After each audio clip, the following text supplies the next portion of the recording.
Well, welcome to the latest edition of TV on the Net. Excuse me. Boy, I just got to jump gears here because we're switching things up. Today's show brought to you by American Credit Union for every day, for everything, located next to Little Caesars at 3944 Route 281 in Cortland. By Riding Oak Creek Farm and Marathon, all natural, pasture-raised Angus beef from our farm to your table. By the Cortland Voice, the exclusive media partner of TV on the Net. For all your local news and sports in Cortland County at no cost to you, check out cortlandvoice.com. By the Royal Auto Group on Route 281 in Cortland, the home of no hassle, no razzle dazzle. Check them out at royalautogroup.com. By Yeaman Real Estate at the entrance to Yeaman Park off I-81, exit 11 in Cortland. By Nikki C's Hometown Pizzeria and Meatball Shop on Route 281 next to Hobo's in Homer. Find them online for fast, secure ordering or call 607-749-5300. They have a unique menu with dietary-specific options. Nikki C's, your grab-and-go specialists. By Graftex, located on Elm Street in Cortland. Founded in 1984, they provide custom screen printing and embroidery for teams and local businesses. Graftex continues its dedication to servicing customers' needs for innovative graphic designs, custom and printed apparel, and quality service. They are easy to contact at 1-800-417-7791. By Riley's Cafe and Marathon, open 7 days a week for sit-in dining in a friendly family atmosphere. Riley's also offers carry-out and catering for some events. Check them out online at rileyscafe.com or call 607-849-6434. By M&D Deli, located on Central Avenue in Cortland, open Monday through Friday from 7 a.m. till 3 p.m. M&D has breakfast sandwiches, bakery items, and daily lunch specials. They are also available for catering. Check out their Facebook page for more information. Stop by or call 607-753-TO-GO. That's 753-8646. And look for their new food truck coming this spring. And by Crop Growers LLP, the first choice in crop insurance located in Homer. Contact Casey Slade at 607-591-2460 for more information. And you can understand why I got confused and started saying Trojan Football Talk, because we just we recorded our Trojan Football Talk podcast already, and we're actually doing a doubleheader tonight. We are now going to do the TV and the net side, because not only it was just a starting quarterback for the Trojans, he also played basketball and he played lacrosse for the Trojans during his career. He is a 2004 graduate of Homer Central School. So again, welcome, Will Rumsey. Yeah, thanks, Tom. Appreciate you having me on and continuing the conversation. So as we said, it's been like I said, it gets fun when he's trying to overlap. I do the two of them at once. I do the once in a great while, but not as much. But so we do encourage people to tune into the Trojan Football Talk side. I thought we will talk a lot more football, but we will talk a little football here before. Before we even get to that, we'll just talk about. We do know that because we did talk about Pee Wee football and stuff, but you did play football when you were little, growing up. Were you involved in other sports? I don't know, like you said, you did play basketball and lacrosse and Homer. Were you involved in all the youth programs, kind of as you came up growing up in Homer? Yeah, typical upbringing in Homer, where you pretty much play every sport for at least one season and kind of figure out what sticks and what you enjoy the most. So there was chapters of pretty much everything. And continuing a few up to the point where you've really got to make a decision when you go from that middle school to junior high chapter, where it's tough to walk away from stuff. I mean, growing up playing soccer, a lot of my good friends, you have to make a decision at some point. And so what you mentioned before, football, basketball, and lacrosse were the paths I went down. Was there for a while? Like I said, there was, like you say, have to make that choice, especially in that fall that did come up playing youth soccer a lot too. Did you play soccer and football both, or? Growing up, yeah. I mean, the typical upbringing and some teams up to probably that fifth and sixth grade year. But for me, it wasn't really going to be a tough decision. It was always more towards the football side. How about in the spring? So obviously you're playing lacrosse and you went on to play lacrosse. And when you graduated and stuff too, you went on to play lacrosse. Any hints of baseball back in the early days too? Again, the normal Pee Wee Little League stuff, which was a good chapter and kind of had a good time with it, playing with friends. But even more so than the soccer football divide, I was definitely leaning more towards lacrosse when I had to make that decision. Did you have some, I know like you get sometimes some of the coaches are involved, or they are involved in the youth programs to some degree, but some of them they do coach in that, or otherwise you also give get some very loyal parents that, step up and coach all that. I mean, I coached my daughter for a few years in Kathy State softball and also in youth soccer for a little while. I did that for 3 years with her. Um, was there anybody that, you kind of, learned from or, got good advice from as you were coming up in those youth days? Yeah, for sure. I remember, it was a crosstown rival once we got to the high school, but the Pee Wee football days, one of my good friends, Steve Kataya, I played with him in the Pee Wee ranks, and his dad was our coach, among a few others, and had some really good memories, again, playing with Steve and his dad. So, yeah, a lot of the parents were chipping in at those younger years. And but Mr. Kataya certainly stands out for me. What was it like in those young days for Will Rumsey? Like you said, you went on, you kind of gravitated right away to, as a quarterback on the football side, but how about as far as, like playing basketball and lacrosse? Did you kind of know what you wanted to do in those, or were those, again, sports that at that age you really didn't care as long as you were playing? Yeah, probably more towards the latter, but it was always those three were kind of the core focus for me.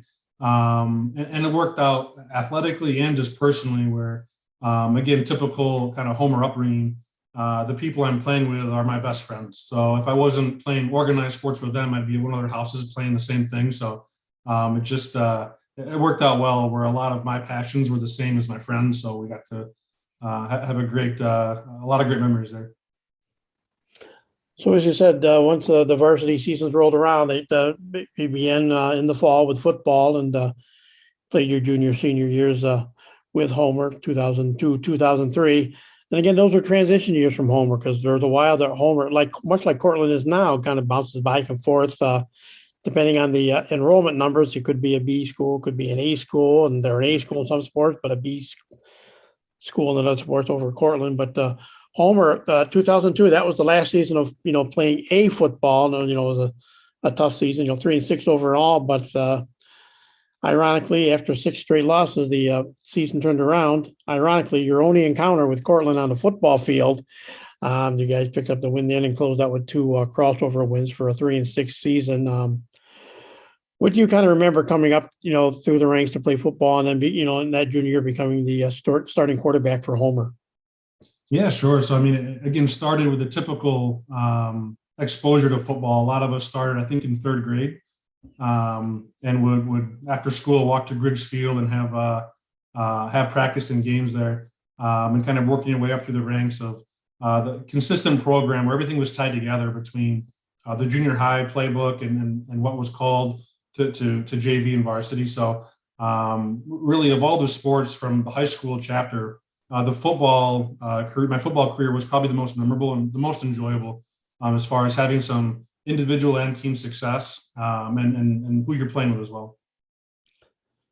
So as we said, that first year was a little bit tougher, of course, but we say that Cortland game is the one that everybody talks about.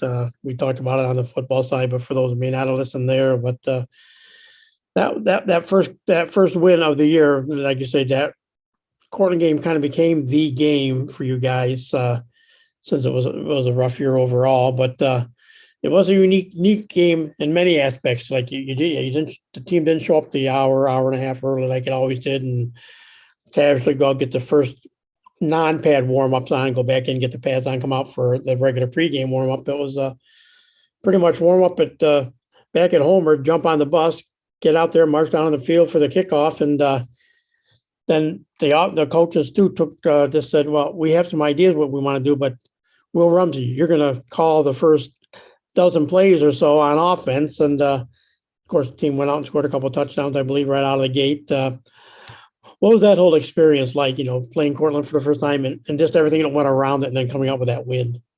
Yeah, sure. To your point, we played up a division that year. So I think they categorized it as a character building year, where we got beat up pretty good in those first couple games there, playing some powerhouses for sure. But yeah, kind of built up to that Cortland game where it was a make or break game. That was going to be the success of the year, or just really cemented an unsuccessful year. So to change things up a bit, yeah, we warmed up in Homer, jumped on the bus 15 minutes before kickoff, went across town for that game. Just again, to change things up where we couldn't just keep the same routine.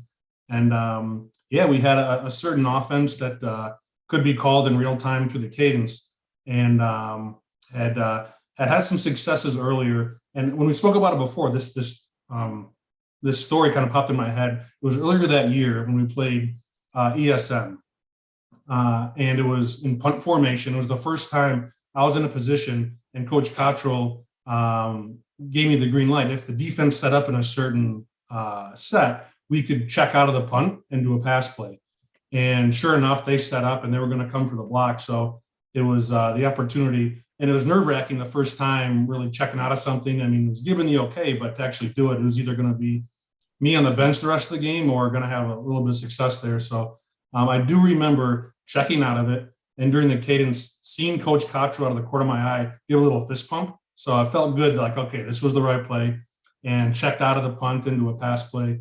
And it was kind of the first element of me calling a play and kind of dictating the stuff. If I do remember correctly, I think I sailed it over the receiver's head, so it was a turnover on downs, but that's not the important part. The important part was it was the right audible to call. So with that, we're able to get a bit more confidence to lead into that Portland game, to get the trust of the coaches to call some plays, and we had some success.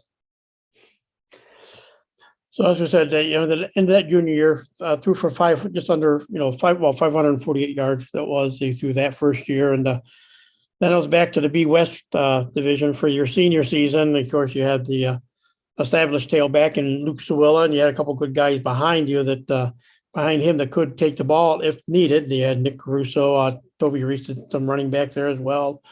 Derek Davis, of course, was the fullback, and Dustin Morris, a young sophomore. Dustin Morris was a up and coming player on the varsity team near the end of the season that year as well. But that senior year, again, 5-2 in B West. Might have been, I can't remember if you guys had a shot at the division title just because it was so long ago. But you lost you lost the opening game of the season to Solvay 30-16. Then you ran off the 5 straight wins over West Hill, Marcellus, Skinny Atlas, Jordan Elbridge, and Bishop Ludden. Then but closed out the regular season with a loss at South Jefferson that gave you 2 league losses. So I don't know if you'd won that one, if that would have kind of set up a tie for a division title or not. Or at that time, I know West Hill was a power anyways, and so was a lot of these teams, but you'd beaten most all of them. So I don't know how that would have played out, overall division wise, but it felt good. I think, I guess you guys, like you said, you got a little bit of confidence after, you get that first loss, but just built momentum after that. And, had that, that good senior season. Yeah. After that first loss, we did square up with West Hill, and that was the make or break for the year for us. Unfortunately, in a really tough game, got a win, and that kind of sparked the 5-game momentum there. And after our last loss in sectionals against Oneida, we would have played West Hill again, I believe. So that would have really been the full circle for that year. But unfortunately, it ended a little bit too early with a close game at Oneida our senior year. What do you kind of remember from that game? Like I said, it was a 29-28 loss, and I think they scored late to win it, or you guys scored late to make it close. I remember it was close right down to the end, and that was the game where, everybody, Luke Sewilla didn't play because he got, kind of got that stinger the week before against South Jeff. But then it was found out afterwards, you found out, he could have played that game, but that was, Nick Caruso's coming out party. That game he ran for over 200 yards and had a great game just to set him up for his senior season and everything. But what do you remember from that game? Like we said, it came right down to the end. That was a late score, I think, to decide it both either way. Yeah. I mean, it was, again, Luke being injured, so I had to kind of recalibrate the offense a little bit. But to your point, Nick Caruso had a phenomenal game. So he certainly had his impact on the game. And just remembering for a lot of us, we knew a lot of us weren't going to play collegiate football. So this was going to be it. I mean, a loss at this point was the last time we're playing football. So you have that kind of emotional high to really want it. So it was a great game. I know it was a back and forth fight for sure. Yeah, I did not come out on top here, but as far as just a game to be involved with, that was a great memory to be a part of. I know when you joke about, it was the last varsity game, and of course, Luke did go on to play at Cornell. ironically had problems his senior years there too. That's of all the years he had good, especially good sophomore and junior years, and really took advantage of. But he ended up playing with one of the Oneida players. I think it was Ryan Blessing. I think I'm from Oneida, so he got to play with Ryan in college after losing that game. And I think Ryan had some fun with Luke over their 4 years over that game. I think. I could see him giving him an earful for sure, but yeah, I mean, no, you can't hate on them. They had a couple of really good players, and they got it, so they got it done. So then it's on to the basketball season. Like I said, unfortunately, the one thing I do not have, and I'm hoping to get that eventually, get some of the back to the basketball stats again. But that was basketball. What can you remember from your days of playing basketball for Homer? And I'm trying to think who, because there weren't two coaches over those years too. I'm trying to think who, if you were in the Jeff DeBell era. Because I know he coached for a little while. I know Pat Dugan was there for a little. There are different guys that coached. Yeah, if you do get the stats for Homer basketball, you probably won't get very many. Probably not the most successful sport, at least in my era at Homer. But the coaches I had at varsity for my sophomore and junior year were Coach Mack, and our senior year was Coach Pat Dugan.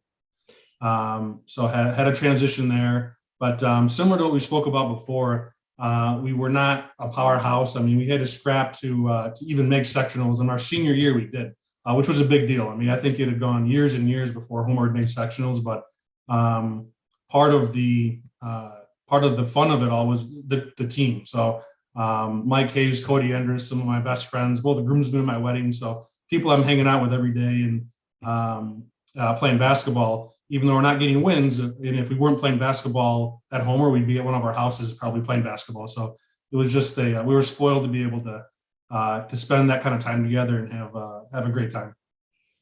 Yeah, when you mentioned those names, I remember Mike Hayes and Cody. Cody was a devastating 3-point shooter, I believe. Cody was one of those guys who could hit from the outside on a regular basis. Yeah, one of the rare Homer high school basketball players to play collegiately. So he played for a few years at OCC and had success there. So yeah, he was definitely the basketball guy. That was his sport. And I know they both ended up being pretty good golfers too. Because I know Cody, I ran across Cody a couple of times at some of the local tournaments over the years. And I think Mike Hayes was a pretty good golfer too. I think they were decent golfers. I think back in when springtime rolled around. Yeah, for sure. Mike played collegiately at Hamilton, and Cody's continued to this day. That's his career. So he's an amateur at some courses, but plays in tournaments all over. So he's found his stride and having a lot of success now. Would you? I'll throw this out here since it's something I remember when I talked to Paul Beladoff. He did coach in basketball too. They had some okay teams back when he coached, but they weren't great. Yeah, we were more the. Yeah, if you need some physicality or because maybe damage the backboard with some physical bricks, that was the kind of our style of basketball play back when he kind of played. There was I guess not as much finesse when they played back in the day, but I think I still see your guys. I think there was some little bit of speed and good quickness, like especially with Mike and Cody and Morgan Du Bois before that 1 year probably, and I think Ryan Du Bois after that and. So I mean, I do remember there were some, there's always you have some good athletes, but they were just never totally gelled that much as a basketball group. For sure, yeah. I mean, pretty consistent across all sports. You either have natural athletes for that sport, or skilled people for that sport, or just athletes playing that sport. So that was always kind of the MO for Homer basketball, where you'd have some good athletes out there, but it was never anyone's main focus outside of the few we mentioned Cody before. That would excel in that. So we get out there and be competitive and put up a good fight, but we're playing other schools that had probably a stronger feeder program and things like that. So it was never the strength. We'd make up for it in the fall and spring, but winter was tough in the gym at Homer. Yeah, and of course, Cortland always loved playing basketball against Homer because that's one of their. Yeah, but you had like the Homers, and I think there was at times the JDs were mixed into that group, and CBA on occasion again, which of course was. Sure. It's good at everything they did. And so, I mean, yeah, so there were good teams that you guys had to face on the basketball side. So, yeah. But then, of course, it would roll around to spring. And What was your lacrosse kind of, like I said, you got involved kind of in youth, but what was the lacrosse part for you coming up, as far as junior high and JV? What do you remember from, getting involved, and what drew you to lacrosse like it did? Yeah, I was very lucky when I was young in third or fourth grade. Mark Frito, Coach Frito, invited me to be a ball boy at the varsity game, and it was my first real exposure to it. So I knew him through the Homer High School system, and went out to a game at Butts Field, and this was a long time ago. But I remember being terrified because it was the varsity players, and they were professional athletes to me at that point. I was in third or fourth grade, and gave me a bucket helmet that was 5 sizes too big, and I would get out there with my stick and chase shots around. But that was my first exposure to it. So Mark Frito kind of opened the door to being front seat at a lot of early Homer games for me. Some players that can vividly remember Matt Kataya, Brian Morgan, some strong, really all-time Homer lacrosse players. I was able to be just a young guy kind of chasing them around, trying to get their attention. And they were always nicer to me than they ever needed to be. So was really spoiled to get exposure at those teams. And I think those are the days they were going to playing in the Dome, playing at Coin Field, and making sectionals and making runs there. And I was just fortunate to kind of jump on the bus and be a part of it all. So that was my first exposure to it at a very young age. And as you came up, you got, like you said, you got a little more adept at it, and came up, and so it was like when you finally got to playing at the the JV level. You're one notch below the varsity, but you're starting to play at that JV level of lacrosse. What do you feel was improving in your game, and allowed you to move on, and as you did? Yeah, surely. Again, playing the people you're playing with is always half of the fun and the kind of the motivation to it. So similar with Homer being a smaller school, the same people you're probably playing other sports with, you're getting to play another sport, new season, and so that type of camaraderie at the junior high JV level is always consistent. And I think we were very successful my freshman year on the JV team. Went on for an unbeaten streak for quite a while. Had some great players. I think we mentioned before we jumped on here, a lot of people that knew how to score a lot of goals. Got very fortunate to be on those teams. So my freshman year, we went on a streak and had a lot of success. And of course, like you say, you got to see lacrosse early on with like the Matt Katayas, the Matt Ryder's, and guys like that, and of course Jake Plunkett later, closer to your era, Jake, a little bit. And you, like you said, you knew, football probably wasn't going to be your forte, but you saw these guys, and these are 3 guys who stay around that all went and played lacrosse at Syracuse, who was, at the top of their game. And of course, Cornell had great lacrosse at that time. Hobart had great lacrosse. And so, just the area alone, you could go one direction or another and find some good college lacrosse. And even, I think a college has some good runs at there, and SUNY Cortland as well. As you were coming up, was that the sport saying, if I wanted to go on to college, is that where you started getting that feeling that, yeah, maybe I could play college lacrosse? Yeah, for sure. It was, there was some opportunities to potentially play at some lower level D3 football schools, but I don't know how realistic that would have been. But lacrosse had some success and had some opportunities. So that was more of the drive for me, where I felt like that was a much more legitimate path. With the opportunities being from the Northeast, being from Central New York, there's a lot of opportunities to go on and play at a number of levels. I know a couple of people from my class went on and played. So that was probably the most realistic path for me, and it was something I pursued pretty aggressively. As we neglected to say this time around, back, like I say, had a good football career, finished 6th all time passing with 1,437 yards. So there, obviously you made a good mark as a quarterback. Lacrosse, it was kind of you were more of a midfielder, you said, so it was a little more not quite as much on the scoring end as it was on the as far as it was. But your junior year was your first year on the varsity, and that's a team that went 8-3 in Division II with the OHSL and went 13-7 overall. So you got into got into a good way into sectionals as far as things went. What was it like that first year, actually, playing varsity lacrosse for Homer? Yeah, actually, I got a great opportunity and played on varsity as a sophomore. So I was able to get exposure to some of the really strong players, Jamie Amon being one of the stronger players for that senior class. So I was able to play with some great guys and have some good exposure. So with a couple of years at varsity, had a couple of different chapters there, but yeah, a lot of good players, a lot of good memories, and Homer is always going to have a good lacrosse program. So we had some successes pretty much every year up into our senior year. We had one of the more memorable games. It was our last game, unfortunately, but one of the more memorable games, losing to Marcellus our senior year. Well, okay, so I'll go back to that as far as the 2002 is one of those. They just don't have the records with me here because I hadn't gone back that far. I've got 2003 here, and then of course 5, 6, some of the other ones. But yeah, 10-8 is that sophomore year, and of course, well, they're a football menace now, but they were a pretty good Section 14 back then. Maine just opened up that season on Maine Endwell with a win over Maine Endwell, then a loss to Tully.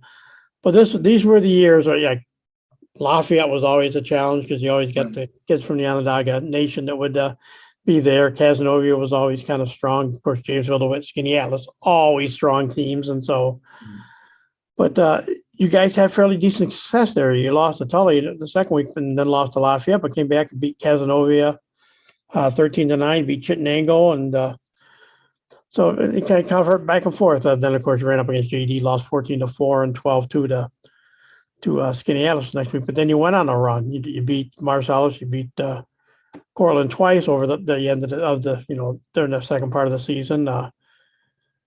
Again, the teams you had trouble with, again, JD, Skinny Atlas, ESM jumped in there on you. But what do you remember of this game? This, when I look at this 2002 schedule, like I said, it was a good, 10-8 overall.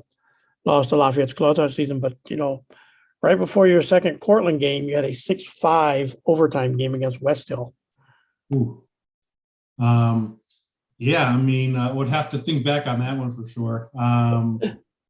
But glad we got the W there for sure. And West Hill is always going to be one of those teams that probably similar to a Homer where there's always going to be really strong players. Probably some years are going to be stronger than others, but to get a quality win over West Hill, it sounds like we were toe-to-toe that year is always a big win.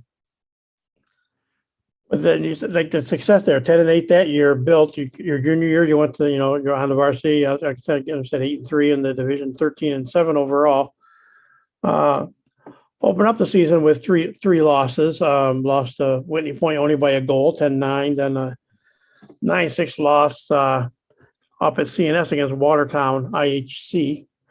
And then a competitive 9-5 loss to Jamesville DeWitt. But again, Coach Cottrell is one of those guys that did go out and find some interesting teams because actually your first win was a team out of Long Island, Cary High School, Long Island, 11-3 win there. Then you beat Chittenango 17-8. So, you're climbing in the right direction. Then, of course, Skinny Atlas, another competitive game, but, an 11-7 loss. So what do you kind of remember from that early part of that season? Yeah, I mean, again, I had a great relationship with Coach Cottrell from the fall and the football years. So just kind of continuation of that, and a couple of losses to start the season. But again, Homer's always going to have quality players, quality coaching, and no season can really be lost here just because we know how to turn things around. So not surprised to hear to know we had those quality wins after a couple tough losses. And actually, from that point on, after that Skinny Atlas game, you guys won 11 of 13 games. You won your first 2 out of the gate. One was Cortland, 10-8, and then a 8-6 win over West Hill. And then, of course, maybe the toughest loss of the year, a 3 overtime loss to Jordan Alberts, 11-10. Do you remember much about that game? I guess within that stretch, it's always interesting with Cortland. So from my chapter of kind of JV and varsity, we're speaking to the basketball earlier. They would always beat us in basketball, except our senior year, we did get a W against them in basketball. And it was almost the inverse of that for lacrosse, where we'd always be more competitive for the most part. But then our senior year, they did get us and had a really good team with a lot of good players there. But as far as that run our junior year, yeah, I mean, it was basically similar to what we spoke about football our junior year, where had a couple losses, but there's going to be a turning point. At some point, there's going to be an opportunity to get a win, to get some momentum. And regardless of who it's against, you need to have that turning point. So we were able to have some success there.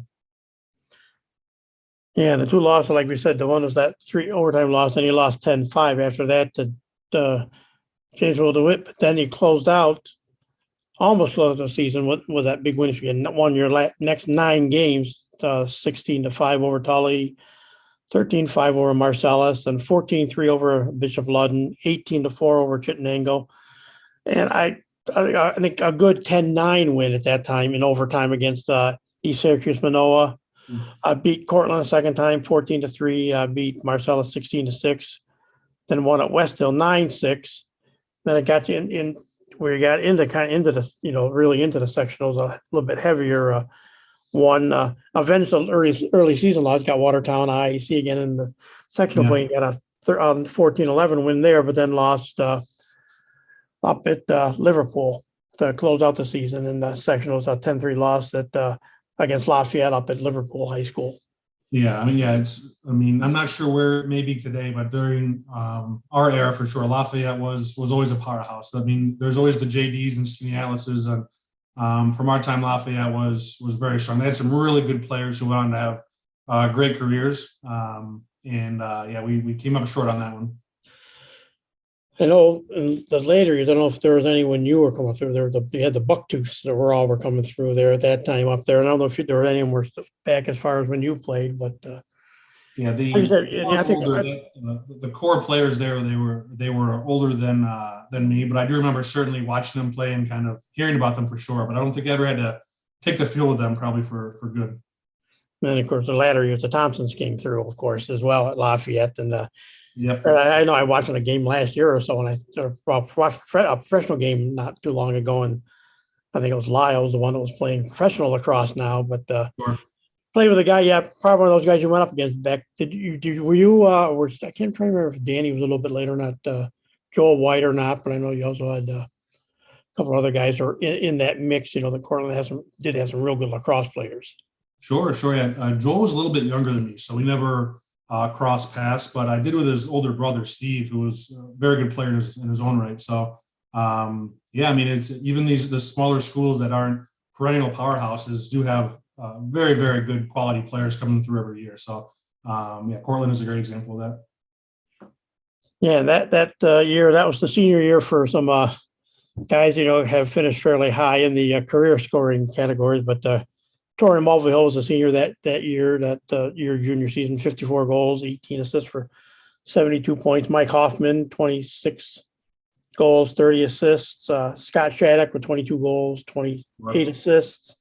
And then a young freshman just getting started there, Mike Dugan, 20 goals and 10 assists that year. And Matt Hammis also 23 points on the year, 16 goals out of that group. John Cathcart, another one of the seniors. And but you got that first year, you got 7 goals, 4 assists that first year, got 11 points that first year. What do you kind of remember personally for your experience of getting placed in midfield and get into that varsity flow a little bit more again? Yeah. I mean, you listed off the players. I mean, a lot of good talent on that team. I think everybody you mentioned played collegiately as well, which is not the case. I don't know what the typical expectation is, but that particular class, quite a few went on to play different levels of Division III lacrosse. So yeah, a lot of good players. It was very disappointing to end when we did against Lafayette, but to no surprise to Lafayette. But yeah, just a lot of good games. And again, these are the people you played with since you've been in middle school and junior high stuff. So bittersweet for those things to end, but a great experience that year.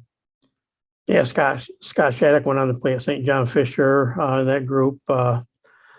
Another guy that we'll talk about, he actually made his kind of his varsity debut your senior year. Zach McMullen went on to CW Post, and of course now he's coaching at TC3 and has done well there over the past few years. Tori Mulvihill did go to OCC as well. That's where he ended up playing. just going to glance it back up quickly. And I got another guy we'll talk about here. Like I said, I don't have the stats in front of me, but he went on he's 14th all time on the scoring list. He's first varsity year was that 2004 senior year. He was a sophomore. Went on to play at Virginia. Brian McDermott was in that mix. Jamie Amon, you said, did go on to play at UMass down the road as well. So yeah, those are kind of the guys near. And Mike Dugan, as we said, did start as a freshman that junior year, and he went on to played at Mercyhurst, and he's in the top 10 of all-time scorers. And so I mean, yeah, so there's some guys that have come through. But as we said, that senior year rolled around. It was I think I'm trying to read it. It's a little blurred. 8-11 ends up being a season. But again, it's one of those where, the tough teams, it's funny. You actually have some really good games. I mean, you opened the season against Lafayette, but only, lost 7-6 that senior year, that first time around. Then you had a big one over Tully.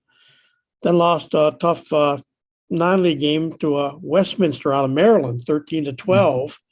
Like I said, Coach Kotz always seemed to go out and find some good, tough non-league early season opponents for you. Then it was a tough 10-8 loss to West Hill that year, but then you came back, beat Marcellus, beat Chittenango fairly easily. And this was one of those the rare. This I guess your senior, if you maybe remember anything, might be this year you guys beat JD twice. You beat them 5-4 early in the season, and then late in the season beat them looks like a 9-8 final. One near the end of the season. So that had to be kind of special to finally actually be able to knock off one of those teams that's always been a tough team to play against. Yeah, absolutely. I mean, JD is always up there. If they're not one of the top teams, they're right behind one of the top teams for our entire career there. And that second game too was especially a time to celebrate. Having that close game, I do remember a pretty good play with Matt McNerney working together, doing a transition, and he scored I believe that 9th goal and the winning goal for that game. So just a great way. Again, somebody you've been playing with for years and years to kind of end our senior, towards the end of our senior campaign with the win against JD in that fashion is always going to be memorable. Yeah, like you said, that was that unique season of lost to Cortland early in the season, 11-6, but came back and beat them 8-5.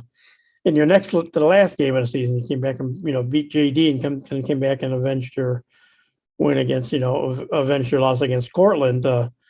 Before the season finale. So I know Cortland back in the day, I remember John Spallone always told me the one time, I know they won. I don't know if it was this win or if it was a couple of years later, they got a win as well, a big win, so I don't think it was that, but that year they beat that one year they beat Homer twice. But I remember John Spallone always said, we're trying to get our program to where Homer is. That's just, as much as it was a rivalry, he just said, Homer's at this certain level and we have to get our team up to that level to be competitive with and to start with, and then we can start beating them. And did they feel was it always that same intensity there as much as it was in football? You only got to play in football one time. You got to play Cortland, but was it always that same kind of intensity in lacrosse too? Yeah, for sure. And it was always interesting. I mean, obviously, right across town, so you're going to come across a lot of the guys in other sports and socially and everything. And we spoke about Matt Kataya earlier, but his cousin, Steve Kataya, was also an 04 graduate, but from Cortland.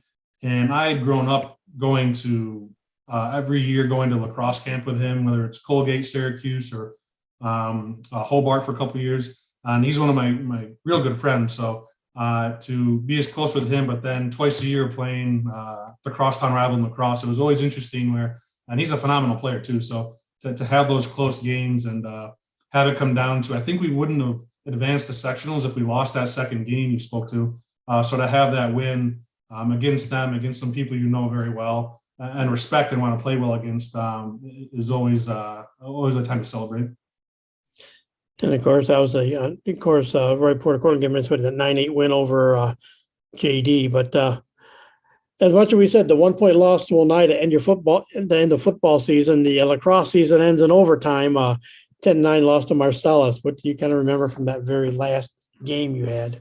Yeah, I mean, thinking back, it really is incredible how that game took place. So I forget what I guess it was 8-8 at the end of regulation. And you'll have to fact check me on the number of overtimes. in my mind, I think there were 6 overtimes that we went into. But the craziest thing is after 2 or 3 overtimes, there was a lightning strike close to the field. So the game ended. We all went home. And the next day, we got back on the bus, drove back to Marcellus, and I think played 2 or 3 more overtime sessions. And they eventually got the W against us. So, I mean, an incredible game to be a part of, being a 2-day match there. But certainly brutal to lose that way as well. It'd be the last time, not only in lacrosse, but really just playing for home or going out that way. But yeah, they had some good players and they got it done. We didn't, so can't complain. So as I say, your last lacrosse game, your last game as far as an athlete for Homer, what was it like? When you think back that was your senior year, that was it. At that time, could you believe? Yeah, my high school career was over. You were done playing high school after all these years. Yeah. I mean, it's kind of a shock to the system. Again, I mean, being very fortunate and being invited to be a part of some teams, even as just a very young kid being a ball boy. So I had a very long run of just being exposed to it, knowing the dynamic, jumping on buses, going to games, and then to be over like that is a little bit of a shock to the system. But to dwell on that is one thing, but to think back, they had a lot of good games, a lot of good memories, a lot of good wins. So at this point, the focus on that is always nice. Yeah, and some of the guys like that were, at least I can go out, who were juniors who became seniors that year with you, and some of your teammates, like you mentioned, Mac McNerney. Brian Hoffman was in that group. Tim McDermott, of course, Brian came along after him and went on, like we said, to play at Virginia. Yeah, Tim McDermott, John Henry Forster was on that team. John Armedio. Actually, Luke Sawula took his turn at a little bit of lacrosse too. He got out there and he had an assist that year. But then you had the next of the Mulvihill. Colin Mulvihill was there. Jeff Barber, Chris Mabel were some of the guys on that side of thing. And of course, you also got that transitioning goalie. Also, you got that. We talked about him, becoming your tight end your senior year as a junior, and he also I'm just trying to flip my head there. It's all one page. But the year before, that year you had a junior. He was only a junior, but he kind of stepped into becoming a goalie. You got Ben Connery for his, because I know he was a senior in 2005. He was a goalie, but in that 2003 year that we talked about, Travis Young was a senior. He was the main goalie, but also playing quite a bit of the time was Dustin Bush, who was only a junior that year. So you kind of had Dustin back, and then you had like Ben coming up as a goalie. So I mean, what was so that's mainly those two guys. Sure. I mean, high class problem. A lot of good goalies that were in the system at the same time. Very good friends with Ben Connery, and I was fortunate to play year round with him. So between football, you mentioned, had a good connection with him as a tight end. Basketball, I may not have had the wins in the basketball season, but it was always good to be in that season with him. And the lacrosse, really came on strong. And I was fortunate. So he was a great goalie for us our senior year, splitting time. But actually, I played with him at the collegiate level as well. So he came to Ithaca and was goalie there and had a good run a couple of years there. So was fortunate to spend a lot of time with Ben and hanging out with Philly C too. Always good to have a chat with him. DJ Philly C. Forget Phil. So, like you say, it came down to deciding what you want to do, and you were going to play lacrosse. What drew you to Ithaca College to go play lacrosse there? Yeah, so I was open to a couple different schools, and I think it came down to either Cortland, Nazareth, or Ithaca. And those were the three that I was kind of going back and forth on. Lacrosse being a big part of it, but there's a couple of programs that I was trying to get into at each of the schools. And it was the biggest stretch for the program I wanted at Ithaca. So once I got into that, it kind of made the decision for me. So the lacrosse is great there, but it was kind of the program that helped kind of make my decision. Okay. Would you major in at with the Bombers, or your major? Yeah, sure. It was my major was sport media and minored in legal studies. So I didn't quite know where I was going to go with it, but just both sides of those seemed it was a somewhat competitive program to get into. So getting into that and just being in the Ithaca system was a big draw for me. So Had 4 years of playing lacrosse there and having a good time on both sides. When you said the legal side of things for some of your studies, is that kind of that maybe I'll follow in Dad's footsteps? And, a lot of people, when they say the name Rumsey, everybody, Phil Rumsey, everybody remembers Phil, Sure. the Judge Phil. Exactly. Yeah. So some big shoes to fill there. Yeah. So I don't know if I was quite up for the for that path as far as law school and having an amazing career on that side. But it piqued my interest, and I wanted to have some exposure to it. So it worked out really well as far as that major minor dynamic. So as far as the family, growing up, in Homer, like so your dad, obviously we what your dad was involved in and everything. And what was it like growing up, in the Rumsey household? Yeah, sure. I mean, it was so I have an older brother and older sister. And so I was really trying to chase them around most of the time, trying to keep up, being the youngest of three. Yeah, getting involved with athletics early, and that kind of dictated everything for me socially and obviously athletically, and help with academics as well. But as young as I can remember, there was always basically year round, whatever sport it was, if it was tennis lessons in the summer or lacrosse camp with Steve Kataya, or just getting ready for football lacrosse, there was always something going on, which has really dictated everything I was involved with for the most part. And ironically, like we said, we talked about it on the football side of things, Coach Vasilic, Coach Cottrell, and Coach Whitten, of course, the main guys you dealt with on the football side. And you said a couple of different guys. I forgot about Kevin Mack sneaking in there a few years, but yeah, Sean played. I remember Kevin was the coach for a while there. And I think kind of when Mike was coming up, Pat kind of snuck in there for a little while, was coaching basketball for a while. But spring and fall, you couldn't escape Coach Cottrell because he was, so what was it like playing lacrosse for Coach Cottrell compared to being, his offensive quarterback? Yeah, I mean, certainly had a really good rapport and a great relationship from the football side, and had so 2 years under him on the football side, and was fortunate to have 3 years on the lacrosse side. So a lot of exposure to it, and thinking back of kind of playing for him at the time, you're kind of scratching your head sometimes, like, why are we doing this way, whatever. In hindsight, he knows exactly what he's doing and does a fantastic job. Now that I've had some very minor roles in coaching as I've been traveling around a bit. So coaching myself and understanding how he's able to lead a team and kind of dictate things. And you mentioned some things as far as packing some pretty intense schedules early on in our season. There's always a reason for it. There's always either a great win to celebrate or a tough loss to learn from to set up the rest of the year. So you don't always, and I mentioned it before on the football side, you don't always realize the caliber of coaches you have access to until years later, looking back at it. And Homer is no slouch there. We have some world-class coaches on every sport, but I was very fortunate to have the exposure I had with Coach Cottrell for quite a few years there. So what is Will Rumsey's life now like after sports? What's your life been like? Sure. So have traveled around a bit, lived in a couple cities and a couple different career paths. I'm currently living in Chicago, married, and have a 2-year-old daughter. So my life has changed quite a bit for the better, and in a great position at this point, professionally, personally. So things are going well.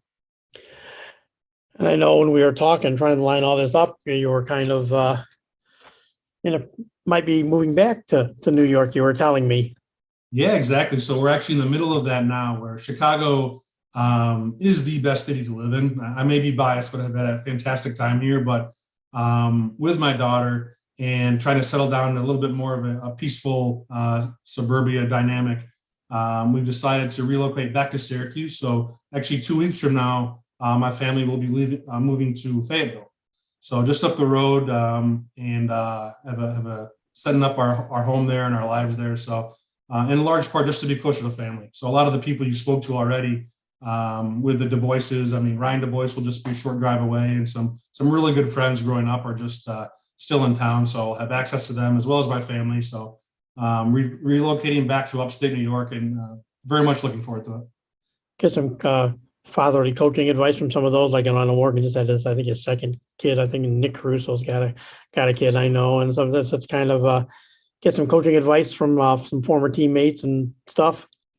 As far as being a father, yeah, I Yeah. mean, it was always interesting. So Ryan Du Bois has certainly been the adult before any of us. So he has 3 children now, and I'll ask him advice on certain things, and he'll just give a typical Ryan laugh and say, "You'll figure it out." So yeah, it's a really exciting chapter, and a lot of my friends are in similar chapters as well. So get to reminisce about what we're all going through. But yeah, looking forward to the next move. And I think the grandparents are happy you're coming closer to home. Very much so. So yeah, I've lived abroad for a few chapters. I was in Houston for a few years, Chicago now for about 5 years, and this will be now in about just shy of 20 years now, being gone from graduation to be back just a 30-minute drive away. Yeah, my parents are very thrilled that I'll be accessible now, especially with a grandchild. Does that, you just said one of those key words that kind of really blew Luke Sawilla's mind a little bit and realizes, yeah, it's been almost 20 years I've been out of high school and in college and all that stuff. Does it seem like it's been that long? Like you said, when you say it that way, yeah, 20 years and now I'm kind of back home.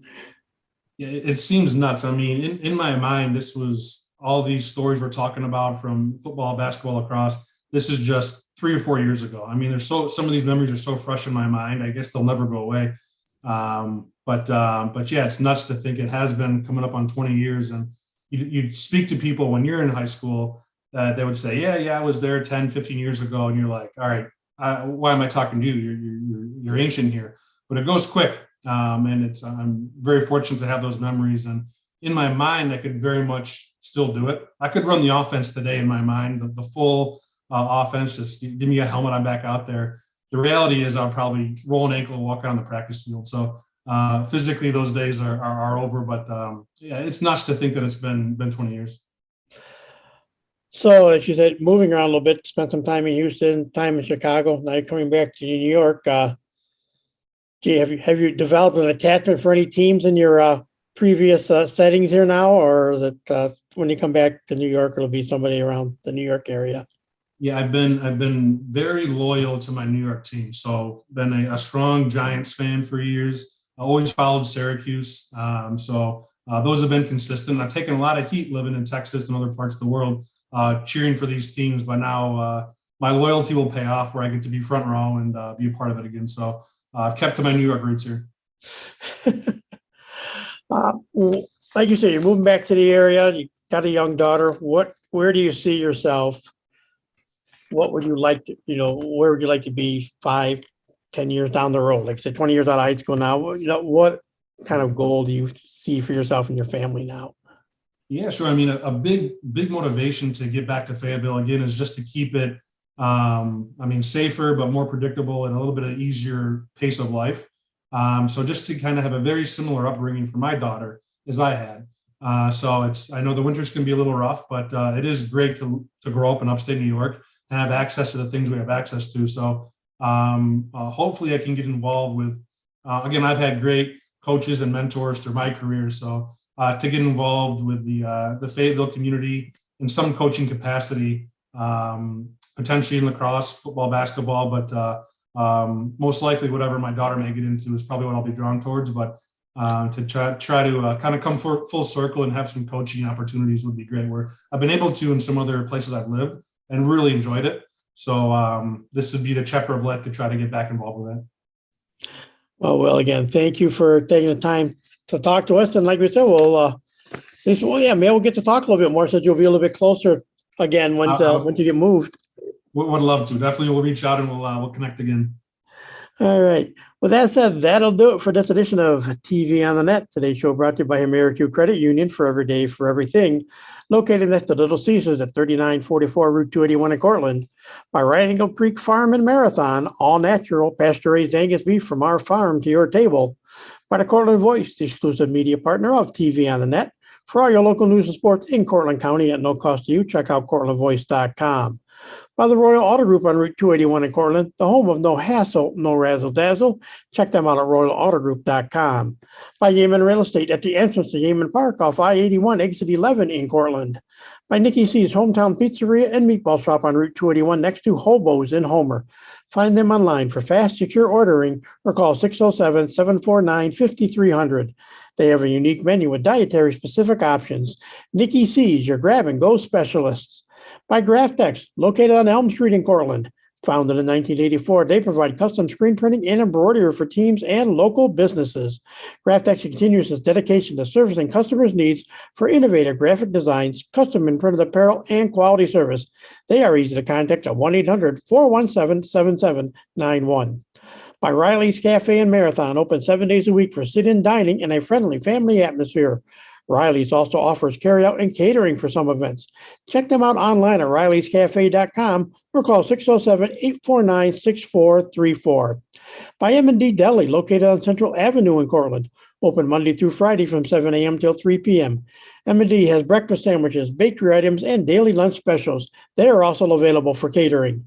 Check out their Facebook page for more information. Stop by or call 607-753-2GO. That's 753-8646. And look for their new food truck coming this spring. And by Crop Growers LLP, the first choice in crop insurance located in Homer.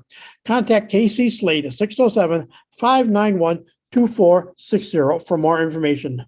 So once again, thank you to Will Rumsey for joining us today and talking about his overall career with the Homer Trojans. I'm Tom Vartani, and thanks for listening, and we'll talk again soon.